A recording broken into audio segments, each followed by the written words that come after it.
है तो चलो प्लीज सबका याद ध्यान यहाँ पे। Linear programming, already linear programming क्या है, लीनियर प्रोग्रामिंग क्यों यूज होता है, वो सब कुछ आपको पता है। प्लीज सबका ध्यान यहाँ पे। अब लीनियर प्रोग्रामिंग का ये सम कैसे सॉल्व करेंगे, तो ये जो मेन जो maximize z is equal to, उसे आप कह सकते हो डिसीजन फंक्शन, उसी से सारे डिसीजन हो गए मैक्सिमाइज और मिनिमाइज के। उसके अलावा कितनी कंस्ट्रेंट्स गिवन है, तो कंस्ट्रेंट फर्स्ट कंस्ट्रेंट यानी कि आप कह सकते हो linear in equation, this is your first, जिसको मैं नाम देना चाहूं तो आप नाम दे सकते हो L1। चलो इसके पॉइंट्स मुझे बताओ क्या हो गए, कैसे फाइंड करने पॉइंट्स, तो वो भी मैंने आपको एक्सप्लेन किया हुआ है। x0 तो y क्या होगा 3 एंड y0 तो x क्या होगा 5। Minimum 2 points are required, 2 point मिल गए, तीसरा फाइंड करने की जरूरत नहीं है। बट किसी को 0 से नहीं करना है, खुद से पॉइंट फाइंड करने, तो भी आप खुद से पॉइंट फाइंड कर सकते हो। चलो L2 मतलब सेकेंड कंस्ट्रेंट क्या गिवन है, 5x plus 2y smaller than and equal to 10। ध्यान से देखना सारे स्टूडेंट, अगेन इसमें x और y, x0 तो y क्या होगा 5 एंड y0 तो x क्या हो जाएगा 2। अगेन 2 पॉइंट इजीली मिल गए हमें, एक भी पॉइंट गलत नहीं होना चाहिए। थर्ड एंड फोर्थ कंस्ट्रेंट तो बहुत ही कॉमन, जो मैंने आपको बताया था लीनियर इन प्रोग्रामिंग के हर एक सम में ये देखने को मिलेगा। क्यों, बिकॉज मैंने बताया था कि लीनियर प्रोग्रामिंग यूज ही किस लिए होता है, इन्वेस्टमेंट के प्रॉब्लम के लिए, manufacturing, diet problem and transpose. इस किसी में भी आप कोई भी जो है x या y आप किसी को भी एज्यूम करते हो, वो कभी 0 से कम पॉसिबल ही नहीं है। फॉर एग्जाम्पल ट्रांसपोर्टेशन का कोई सम है, आपको कोई चीज ट्रांसपोर्ट करनी है तो आप नेगेटिव में तो ट्रांसपोज करोगे नहीं, तो इसका मतलब क्या हुआ कि ये तो ऑलवेज रहेगा। जिसका अब हमें क्या करना है, ये चारों को ग्राफ पेपर पे हमें स्केच करना है, ये चारों कंस्ट्रेंट का कॉमन पार्ट फाइंड करना है। अब आप ध्यान से समझना, ये सब में 4 गिवन है, कोई सब में कितनी गिवन हो सकती है 5 6 भी हो सकती है। तो यहां पर चलो सबसे पहले ग्राफ पेपर, बोर्ड की एग्जाम में आपको ग्राफ पेपर दे सकते, बट मान लीजिए कि फिलहाल आपके पास ग्राफ पेपर नहीं है। इवन बोर्ड एग्जाम में भी आप नॉर्मल पेपर में भी ये ग्राफ ड्रॉ कर सकते हो, बिकॉज इसमें स्केल आप रैंडमली लोगे तो भी आंसर क्या आएगा सेम। चलो ये आपका x एक्सिस, ये आपका y एक्सिस। याद रखना यहां पर कुछ भी लिखने से पहले इसको ध्यान से देखना है। मैक्सिमम कहां तक जाते हैं, तो 5 तक, तो पता है इसमें आप स्केल क्या लिखोगे 1 2 3 4 5, 1 2 3 4 5। चलो यहां बेनिफिट ये होगा कि 4 में से ये 2 कंस्ट्रेंट्स जो है, जिसका कॉमन पार्ट क्या होगा ऑलवेज, तो आप कह सकते हो फर्स्ट क्वाड्रेंट क्या होगा, बिकॉज फर्स्ट क्वाड्रेंट में x and y both are positive. इसीलिए आप नहीं मानोगे, इसीलिए यहां पर जब आप ग्राफ ड्रॉ करो तो फर्स्ट क्वाड्रेंट को ज्यादा जूम आउट रखना है। यहां पर आप समझो कि सेकंड थर्ड एंड फोर्थ की कोई जरूरत नहीं है। चलो यहां पर पहला पॉइंट क्या है, पहले फर्स्ट कंस्ट्रेंट ड्रॉ करो, x0 y3, तो ये वाला पॉइंट होगा। पॉइंट लिखने के बाद तुरंत उसका नाम दे दो कोई भी, मैंने यहां पर a नाम दे दिया, ये पॉइंट क्या होगा 0,3। चलो दूसरा पॉइंट क्या है 50, यहां पर जैसे ही 50 पे राउंड करके नाम दे दो B50। ये दोनों को आप ज्वाइंट करो,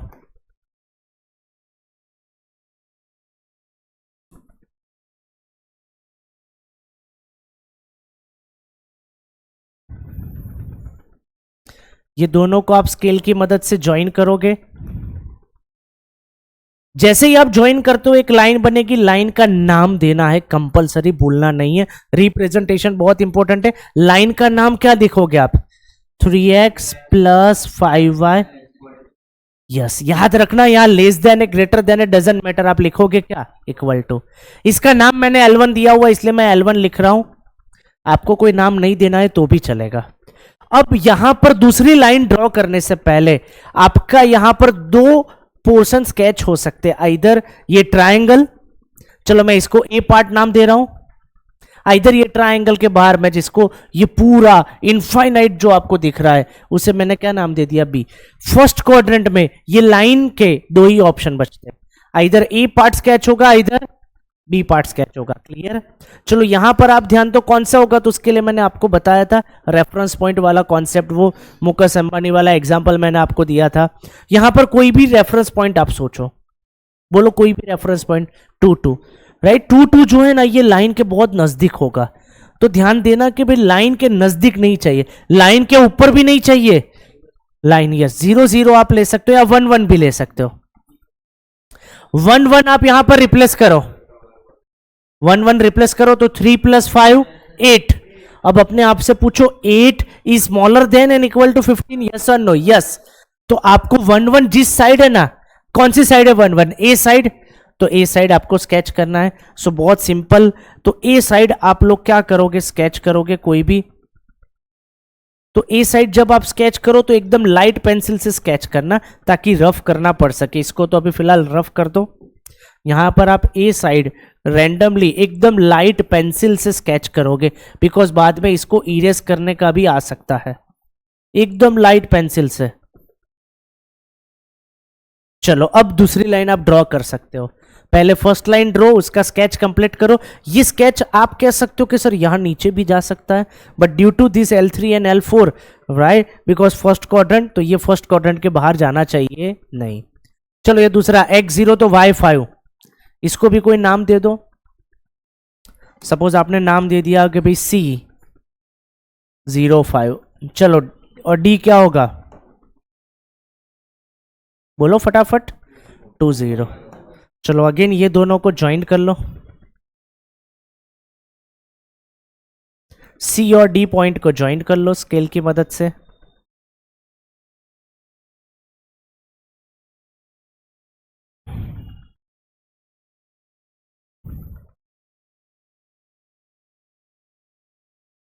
आपने ज्वाइन कर लिया, यहां पर भी एक पॉइंट बन रहा है, उसको भी कोई नाम दे दो E।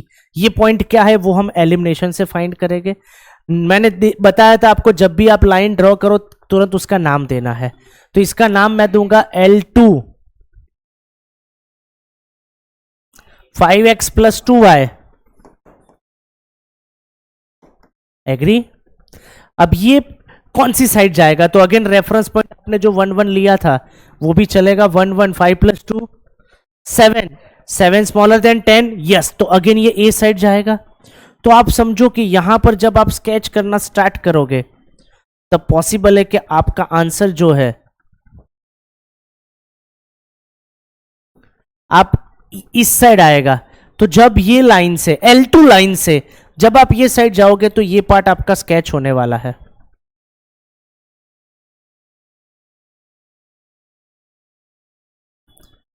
अब यहां पर कॉमन क्या दिख रहा है, ये भी कॉमन नहीं और ये ऊपर वाला भी नहीं है, तो आप उसको क्या कर दोगे, इरेज। सो इससे आपको क्या मिलेगा, आपका फिजिबल रीजन। क्या मिलेगा आपको, फिजिबल रीजन। आप कह सकते हो कि आपका फिजिबल रीजन इतना पार्ट है।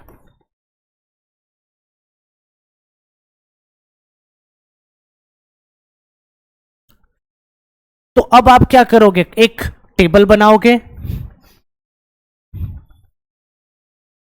टेबल की 2 कॉलम होगी, फर्स्ट कॉलम में क्या होगा, कॉर्नर पॉइंट्स, और सेकंड में आपका डिसीजन फंक्शन। एग्री? याद रहेगा। सो टेबल भी बहुत सिंपल है। अब आप ध्यान से देखो, कॉर्नर पॉइंट कहां से स्टार्ट होगे, तो देखो ओरिजिन O00 मैं लिख सकता हूं, सीक्वेंस अलग होगी तो चलेगा। उसके बाद आप खुद सोचो, आपको सिंपल, आप सोचो छोटे बच्चे की तरह, मान लीजिए कि आपको ड्राइव करना है, आप सीधे गए, जैसे ही थोड़ा सा भी टर्न आता है उसे कॉर्नर पॉइंट कह सकते हो। और सिर्फ फिजिबल रीजन को, ये आपका क्या हुआ, ये आपका क्या हुआ, फिजिबल रीजन, जो कैसा मिला, बाउंडेड या अनबाउंडेड, बाउंडेड। चारों तरफ से बंद है, चारों तरफ से क्लोज है, तो आप इसे क्या कहोगे, बाउंडेड। चलो यहां पे ध्यान, यहां से आपने टर्न लिया, कौन से पॉइंट से टर्न लिया, ए पॉइंट से, तो आप ए लिख सकते हो 03। फिर ध्यान रखना ये जो है कॉर्नर पॉइंट पे काउंट होगा, क्योंकि आपका शेडेड रीजन, आपका स्केच पोर्शन यहां तक पहुंचता ही नहीं। अब आए किसके ऊपर, अब ई का पॉइंट ही नहीं पता। तो बहुत सारे स्टूडेंट गलती क्या करते पता है, यहां से चेक करते ग्राफ के ऊपर से क्या मिल रहा है, x 1, और यहां पे क्या मिल रहा है 2। 99% आप राइट हो जाओगे, बट 1% केस ऐसा आएगा कि आप क्या हो जाओगे, गलत। तो आप क्या करोगे, ये दोनों का एलिमिनेशन करो। कैसे करोगे, दो इक्वेशन है, 3x plus 5y is equal to 15, और ये इक्वेशन क्या है, 5x प्लस, चलो किसको किससे, सपोज y को एलिमिनेट करना है, किसको, y, तो इसको 2 से मल्टीप्लाई करोगे और इसको किससे मल्टीप्लाई करोगे, 5 से। चलो मल्टीप्लाई करो, क्या हो जाएगा, 30, 25x प्लस 10y। चलो रैंडमली ओरली सॉल्व कर दो, मैंने माइनस कर दिया सब जगह पर, ये तो क्या हो गया, कट। 6 माइनस 25 क्या हुआ, माइनस 19x, क्या हुआ, देखा इसमें भी एग्जैक्ट नहीं मिला, x इज इक्वल टू -20, तो x इज इक्वल टू, एक पॉइंट का फर्क होगा, इसीलिए मैंने ये सम को सिलेक्ट किया। बहुत सारे स्टूडेंट यहां पे 1 ले लेते हैं, ये 1.1 समथिंग हुआ, क्या हुआ, बट वो ग्राफ के ऊपर से कैसे पता चलेगा, तो ऑलवेज आप क्या यूज करोगे, एलिमिनेशन मेथड। तो चलो यहां पॉइंट ई क्या मिला, अब ये x की वैल्यू y में रिप्लेस करो, मतलब कोई भी इक्वेशन, क्या मिलेगा, 45/, चलो कोई भी आपको रिस्क नहीं लेना है, आप ऐसा हो तो x की वैल्यू रिप्लेस करके चेक करो, 3x plus 5y is equal to 15, इसमें x की जगह पर रिप्लेस करो 20/19, चलो 23 जा 60, तो 60/19 उस साइड ले जाओ, एलसीएम लेना पड़ेगा, या फिर 5 कॉमन निकल के 5 कैंसिल हो जाएगा, तो y क्या मिलेगा, 3, 5 3 जा एंड 12 5 जा, 19 3 जा 57, 57 माइनस 42, 45/19, एग्री। चलो ई पॉइंट मिल गया मुझे, क्या मिला, 20/19, 45/19। फिर आप अपनी कार आगे बढ़ाओगे तो यहां पे आपको मिला ये पॉइंट D20, 4 कॉर्नर पॉइंट मिले, चारों के 4 कॉर्नर पॉइंट यहां पर आ गए। अब आप इसमें रिप्लेस करो x और y की जगह पर, चलो x और y की जगह पर 0 0 रिप्लेस करूंगा तो 0, चलो 0 3 रिप्लेस किया तो 9, 2 0 रिप्लेस कर दिया तो 10, चलो ये रिप्लेस करो, आई नो इट्स कैलकुलेशन करना पड़ेगा अलग से आपको, 5 इंटू 20/19 प्लस 3 इंटू 45/19, 19 आपका एलसीएम ऊपर 100, 45 3 जा 1, 235/19, कैलकुलेटर में चेक करो कितना हो रहा है। अब आपको क्या फाइंड करना था, खुद देख लो, इन सब में मैक्सिमम क्या दिख रहा है आपको, ई। तो आपका आंसर के लिए भी आपको प्रॉपर एक स्टेटमेंट लिखना पड़ेगा, विदाउट स्टेटमेंट नहीं चलेगा। आप अपना आंसर कैसे लिखोगे एक बार वो भी ध्यान से देख लो, बिकॉज एग्जाम के अंदर ये भी चेक किया जाएगा कि आप आंसर कैसे लिख रहे हो, कि z maximum is equal to 235/19, या फिर आप उसको ऐसे भी लिख सकते हो 12.8, कौन से पॉइंट पे वो भी लिखना जरूरी है। अब मेरी आप सबसे रिक्वेस्ट है कि कितने भी श्योर आप हो, जब आपको ये पॉइंट फाइंड करना हो तब आप कंपलसरी क्या यूज करोगे, एलिमिनेशन। आप डायरेक्टली रिस्क नहीं लोगे कि ये यहां से क्या हो रहा है 1 और यहां से क्या हो रहा है 2, गॉट इट। चलो एक और सम छे, हजू 3 सम सॉल्व करवाना है, जल्दी खत्म हो जाएंगे, प्लीज यहां पे ध्यान। चलो z is equal to x plus 2y, यहां पर कंस्टेंट आप एकदम फास्ट भी बता सकते हो। पहला L1 क्या है, चलो इसका टेबल क्या बनेगा बोलो, x0 तो y3, y0 तो x3/2। चलो L2,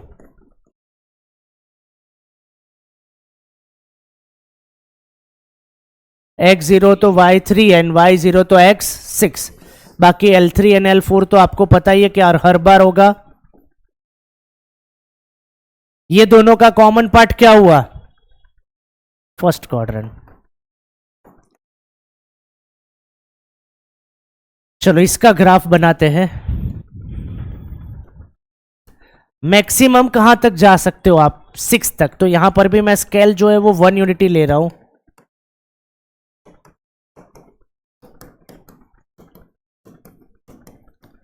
चलो x0 तो y क्या हुआ? y0 तो x क्या हुआ? 3/2 मतलब इसको मैंने a नाम दिया, इसको मैंने b नाम दे दिया। ये दोनों को आप किसकी मदद से ज्वाइन करोगे? स्केल की मदद से ज्वाइन करोगे। Got it? यहां पर a पॉइंट आप पूरा लिखोगे 0 3, b पॉइंट आपका क्या मिला? 3/2 0। एग्री? चलो अब यहां पर कौन सा पार्ट स्केच होगा? तो आपने 0 0 को रेफरेंस पॉइंट लिया, 0 0 रिप्लेस किया, 0 ग्रेटर देन 3 नहीं। तो आप क्या कहोगे कि भाई इस साइड का पोर्शन स्केच होगा? तो एकदम लाइट पेंसिल से, या फिर आप दिमाग में भी रख सकते हो कि मेरा ये वाला पार्ट जो है वो कॉमन है। एग्री? चलो अब दूसरी लाइन ड्रॉ करते हैं।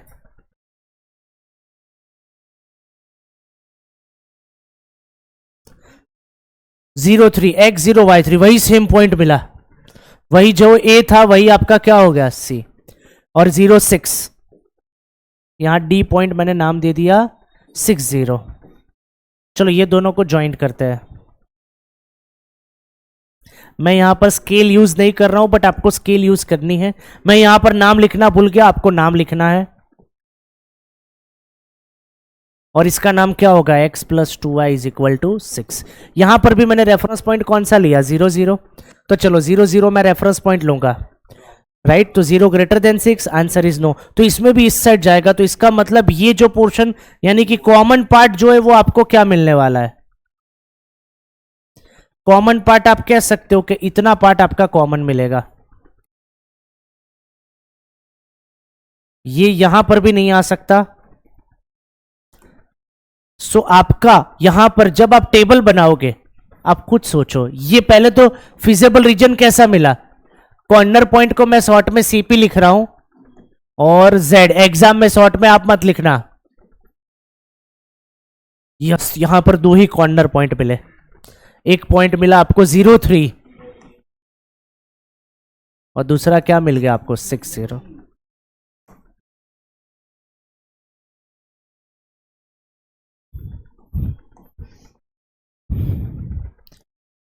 अब आपको यहां पर स्पेशली मेंशन भी करना पड़ेगा कि ये जो फिजिबल रीजन मिला ना वो कैसा मिला? यस। अब अनबाउंडेड जब जब मिले तब तक थोड़ा एक्स्ट्रा काम करना पड़ेगा। ये ऑलवेज ध्यान रखना, जब जब आपका रीजन कैसा मिले? अनबाउंडेड, तब तब आपको थोड़ा सा एक्स्ट्रा काम करना पड़ेगा। क्या है वो एक्स्ट्रा काम? पहले तो ये तो रिप्लेस कर दो, यहां पर 3 रिप्लेस करोगे तो क्या मिलेगा? 6, और 6 रिप्लेस कर दिया तो 6। यहां पर तो दोनों में सेम। अब आप डिसाइड ही कैसे करोगे? आपको फाइंड क्या करना था? Minimise.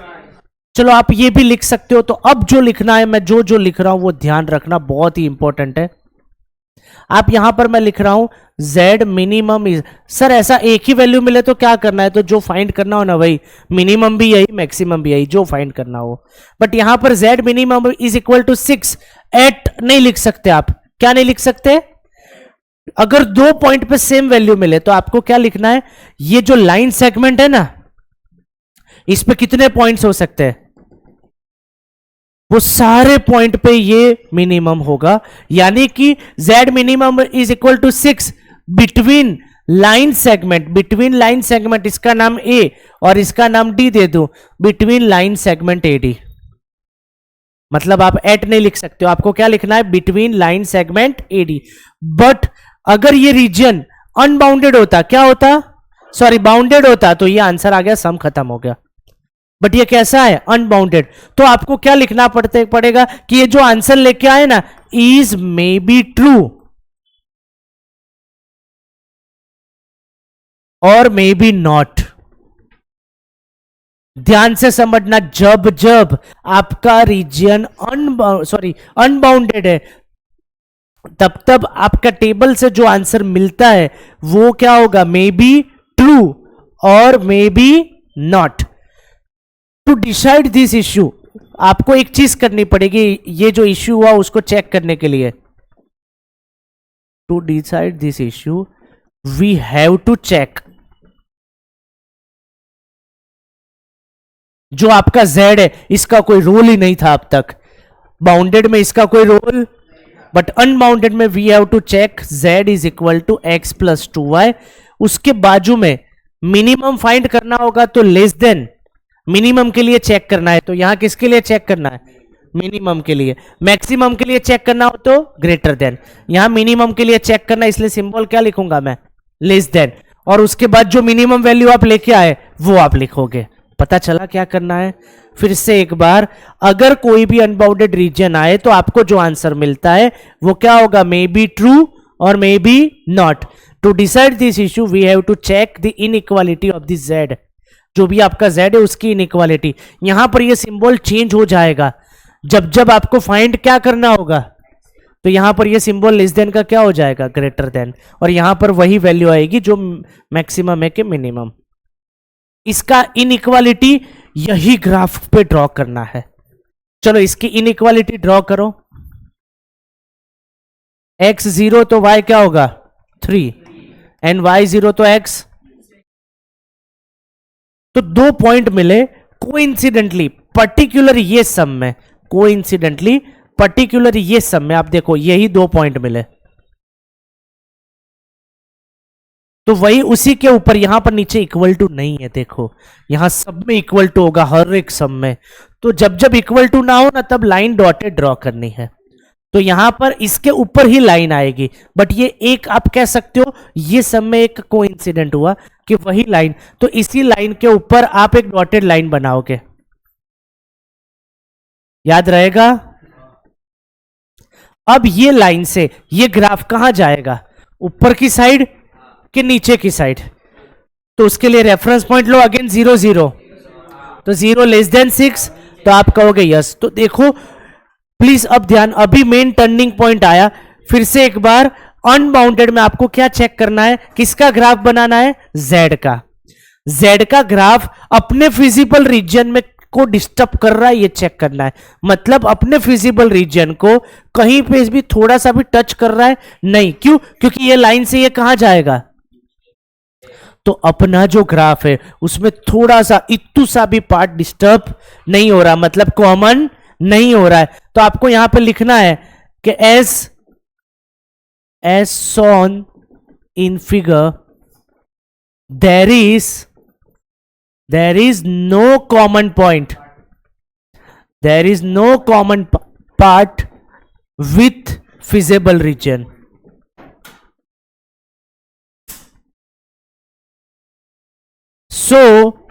so z minimum is equal to 6, so z minimum is equal to 6। if अगर कोई कॉमन पार्ट होता, if अगर कोई कॉमन पार्ट होता तो समझ लो कि आप आंसर में क्या लिखते पता है, मिनिमम या मैक्सिमम इज नॉट पॉसिबल। फिर से एक बार मैं रिपीट कर रहा हूं, ध्यान से सुनना, जब जब अनबाउंडेड आए तब तक आपका जो भी आंसर आए, यहां तक तो सब कुछ सिमिलर है, आंसर भी आ गया, वो आंसर अनबाउंडेड में क्या लिखना है, इट इज पॉसिबल और not possible, depend on the Z. Z की इनइक्वालिटी बनाओगे, अगर फिजिबल के साथ थोड़ा सा भी पार्ट क्या निकले कॉमन, थोड़ा सा भी पार्ट क्या निकले कॉमन, तो फिर आप लिख दोगे कि minimum maximum is not possible. But अगर कुछ भी कॉमन ना निकले, यहां पर मैंने लिखा है there is no common part, there is no common part with the feasible region, so z minimum is equal to 6 is true. Clear, got it. और ये भी ध्यान रखना 2 पॉइंट सेम आ जाए तो आप क्या लिखोगे, एट 03 लिखोगे कि 06, नहीं आप क्या लिखोगे, between whole the line segment 03 to 60। ये स्टेटमेंट सब ध्यान रखना, बहुत काम लगेगी, ये चैप्टर इजी है बट यही दो